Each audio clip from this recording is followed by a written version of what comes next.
Traiter un maximum d'appels efficacement et sans perdre de temps, voilà la priorité du téléconseiller. Alors, comment traiter un maximum d'appels en peu de temps sans toutefois bâcler des appels? Voilà la question à laquelle nous allons répondre tout au long de cette vidéo. Salut à tous et bienvenue sur ma chaîne, je suis Michel. Pour les personnes qui viennent de me découvrir, je suis professionnelle dans le domaine du service client, de la gestion de la relation client, de la communication et des télécommunications. Si c'est votre première fois de regarder une vidéo de ma chaîne, je vous invite à vous abonner parce qu'ici, nous parlons des thèmes relatifs au service client. Nous donnons des exemples, des simulations, même d'appels qui vous permettent de gérer la colère, par exemple, de vos clients au quotidien. Également, des techniques que vous pouvez utiliser pour améliorer la vente de vos produits ou alors faire face aux objections et bien d'autres. Si ça vous intéresse, n'hésitez pas à vous abonner, surtout n'oubliez pas d'activer la cloche de notification afin de ne pas rater mes prochaines vidéos. Alors, effectuer le traitement d'un maximum d'appels en peu de temps tout en gardant une bonne qualité de traitement, une bonne qualité, on va dire, de traitement d'appels, surtout en vue de satisfaire le client n'est pas toujours très facile. Et pourtant, dans les centres d'appel, dans la plupart des centres d'appel, il y a des targets, c'est-à-dire il y a des indicateurs qu'il faut respecter, parmi lesquels la durée moyenne de traitement. Alors, qu'est-ce qu'on entend par durée moyenne de traitement? Nous allons commencer par là.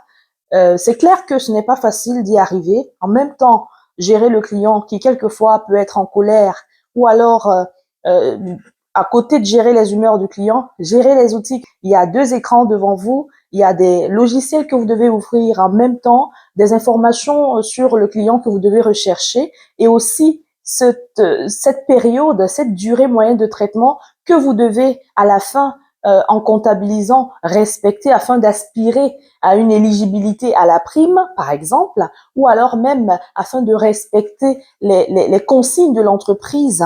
Ce n'est pas toujours très facile, mais des méthodes existent vous permettant, n'est-ce pas, d'améliorer votre manière de traiter les appels efficacement et en peu de temps. Je déballe tout dans cette vidéo. C'est parti. Pour les personnes qui ne le savent pas encore, la durée moyenne de traitement, encore appelée DMT, est un indicateur clé de performance en pilotage de centre d'appel, en ce sens qu'elle permet d'évaluer les performances de son service. Car elle représente la durée moyenne de traitement d'un contact client, y compris le traitement post-appel. Je vous explique de manière très simple. La DMT se déclenche du décrochage de l'appel jusqu'à l'historisation. C'est-à-dire, du moment où vous avez décroché l'appel, vous avez commencé à communiquer avec votre client, ça ne s'arrête pas là. Il y a cette historisation que vous devez faire pendant l'appel pour justement réduire votre durée d'appel. La durée moyenne de traitement dépend de trois paramètres importants. Premier paramètre, la demande du client et la typologie d'appel à traiter. Un client peut contacter votre service et vous, par exemple, supposons que vous êtes du service technique, vous recevez un appel d'un client qui a des problèmes de facturation. Vous n'allez pas passer un même nombre de temps, c'est-à-dire la durée d'un appel hors périmètre ne sera pas la même que la durée d'un appel d'ordre technique. Vous comprenez? Pour un client qui a un dysfonctionnement technique, qui requiert des manipulations approfondies avec le client, ou alors même des manipulations techniques à faire avec le client, ne sera pas pareil qu'un appel où vous devez juste rediriger le client, comme dans le cas des appels hors périmètre. Voilà. Il y a des règles à respecter avant de rediriger le client. On pourra revenir là-dessus dans une autre vidéo. Deuxième paramètre important, les compétences du téléconseiller. Oui, c'est un point, un élément très important parce que c'est à ce niveau que vous allez comprendre l'importance de faire très attention lors des formations. Voilà. Le dernier paramètre, ce sont les outils techniques dont dispose le téléconseiller. Alors, voici quelques conseils que je vous donne afin de réduire la durée moyenne de traitement et l'optimiser. Premier conseil, mettre au point de bonnes formations aux outils d'interface. Ce conseil concerne surtout les concepteurs des systèmes d'utilisation de centres d'appel. Je m'explique. Lorsque vous avez des bonnes formations d'outils d'interface, ça permet de faciliter l'utilisation de ces équipements, de ces outils logiciels. J'entends ici par outils d'interface, des logiciels que vous devez utiliser pour retrouver les informations du client, par exemple.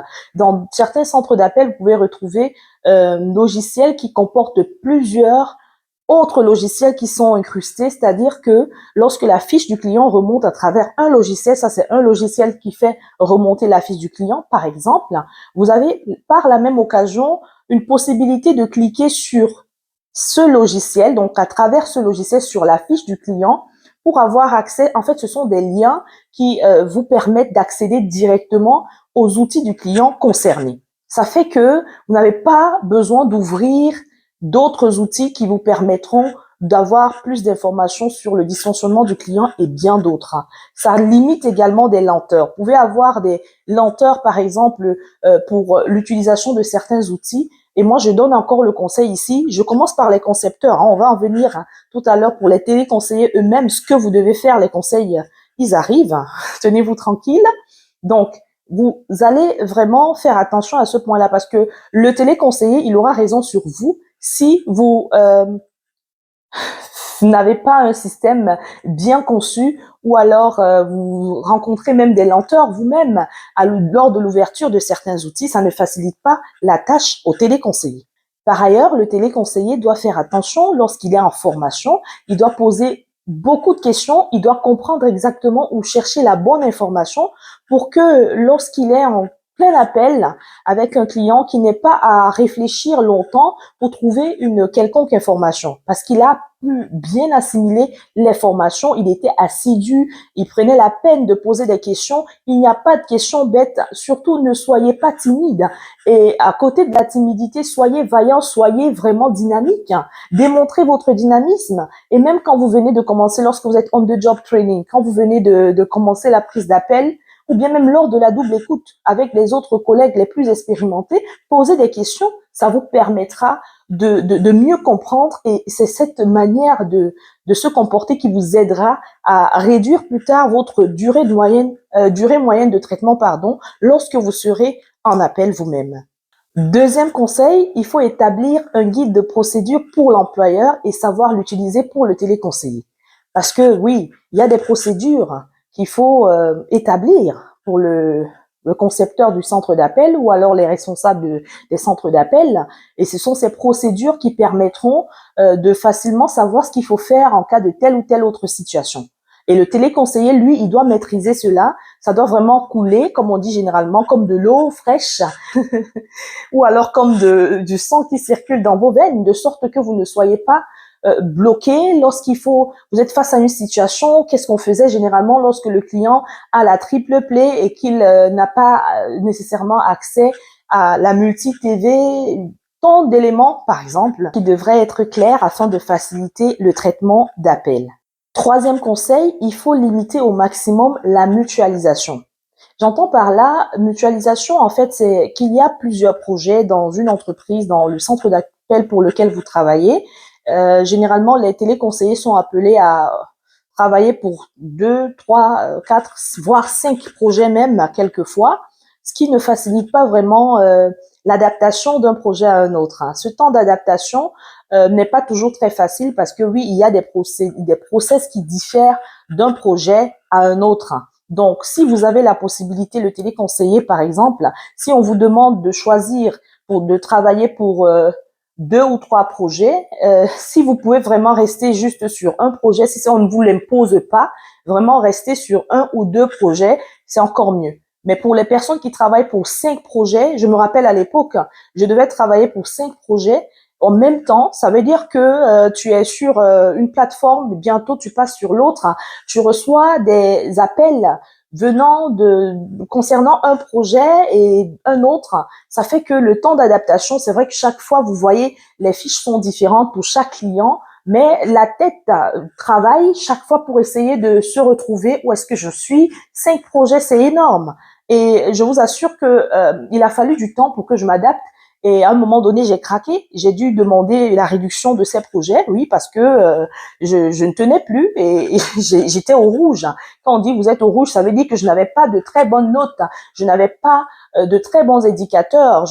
Mes indicateurs étaient vraiment pas très performants. Les notes même, parce que oui, s'il faut courir après les appels, c'est-à-dire la durée d'appel, elle ne doit pas être très longue, mais aussi vous devez satisfaire le client. À côté de cela, vous devez encore savoir qu'est-ce qu'il faut faire dans tel projet et bien d'autres. Certainement, ce ne sera pas facile. Donc vraiment, il faut limiter la mutualisation. Quatrième conseil, il faut améliorer la gestion de l'appel par le téléconseiller. Pour atteindre une efficacité optimale de l'appel et de ce fait réduire la durée moyenne de traitement, le téléconseiller doit toujours garder en tête qu'il est maître du jeu. C'est vous qui dirigez la situation. Ce n'est pas le client qui vient vous dire ce que vous devez faire. Vous savez ce que vous devez faire. Ce n'est pas la guerre que vous allez faire avec le client. Comprenez? Mais vous n'allez pas faire la guerre au client. Vous n'allez pas, ce ne sera pas un conflit que vous allez nécessairement créer, mais vous devez savoir rediriger l'appel. Lorsque le client est en train de s'égarer, il est en train de vous parler d'autres choses qui ne vont pas vous aider dans la résolution du dysfonctionnement, bien de la résolution de son problème. Il faut savoir le recadrer. Comprenez, à travers des questions qui vont ramener le client dans le but du sujet et qui vont vous permettre de gagner en temps. Parce que si vous laissez toujours tout le temps faire le client, ce ne serait pas une bonne idée dans cet objectif de réduire la durée d'appel. Vous comprenez ce que je veux dire? Mais ce sera toujours dans le respect des règles de politesse, de bienséance. Cinquième et dernier conseil, il faut garder votre sang-froid. Il ne faut pas stresser lorsque vous êtes en appel. Il faut vraiment rester vous-même. Ne vous mettez pas de pression à vouloir rapidement traiter l'appel parce que ça se ressent lors de l'appel. Vous comprenez? Lors de l'appel, le client peut facilement ressentir que vous êtes juste en train de courir après le temps, mais pas trouver une solution qui l'arrangerait. Et une fois que le client a remarqué que vous n'avez pas son temps, mais vous êtes plus en train de courir après le temps, vous êtes en train de vouloir rattraper le temps ou alors vous êtes en train de vouloir bâcler l'appel, oui, comme on le dit généralement, alors là, vous allez certainement avoir une très mauvaise note. Par contre, lorsque vous voyez aussi que le dysfonctionnement du client vous demande plus de temps. Voilà d'autres petits conseils que je vais rajouter. Je ne vais pas nécessairement les classifier, mais ce sont des conseils qui m'ont aidé lorsque j'étais en service. Lorsque, moi, comme je vous le dis toujours, j'ai plus travaillé dans le service technique, dont je vais prendre des exemples techniques pour mieux vous faire comprendre ce que je veux par là dire. Si vous avez un client qui a un problème avec son équipement à la maison, son équipement technique, ça peut être un modem Internet ou alors même, je ne sais quoi d'autre, un téléviseur. Vous n'avez pas besoin, vous savez bien que la manipulation que vous allez faire avec le client va vous demande beaucoup de temps. C'est-à-dire débrancher la box du client, dans le modem du client, et le rebrancher, ça demande plus de temps. Vous pouvez le faire si, bien sûr, les outils que vous avez à votre disposition vous permettent de le faire. Vous pouvez le faire à distance, bien sûr, en signalant au client que vous allez le faire, tout en informant chaque fois le client.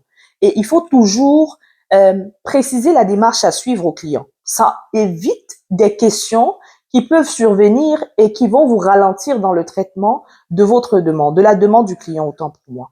Donc, il faut toujours expliquer de manière brève. Votre manière d'expliquer, c'est une manière vraiment, on va dire, ponctuelle d'expliquer au client ce que vous êtes en train de faire et la raison pour laquelle vous faites cette manipulation. Ça évite beaucoup de questions que le client peut poser après. Mais n'oubliez surtout pas que à la fin de l'appel, ce n'est pas parce que vous êtes en train de vouloir traiter l'appel rapidement que vous n'allez pas demander au client s'il a d'autres questions. Ça, ce sont des petits éléments qu'il ne faut pas oublier.